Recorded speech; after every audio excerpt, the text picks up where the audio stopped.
kapatid, ano na naman to? May nagtatanong na naman sa akin. Tulog pa nga ako eh. Anong oras lang oh? Ay, wala pala akong oras.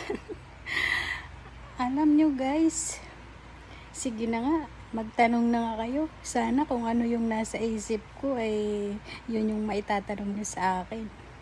Alam nyo naman guys, parang wala na nga akong tulog eh. 24 hours gising. Dahil naglalaro lagi sa isip ko yung mga pangarap. At gustong gusto ko na rin guys makauwi sa aking mga pamilya. Huwag na natin pag-usapan. Naiiyak na naman kasi ako eh. Ting maalaala ko ang pamilya ko.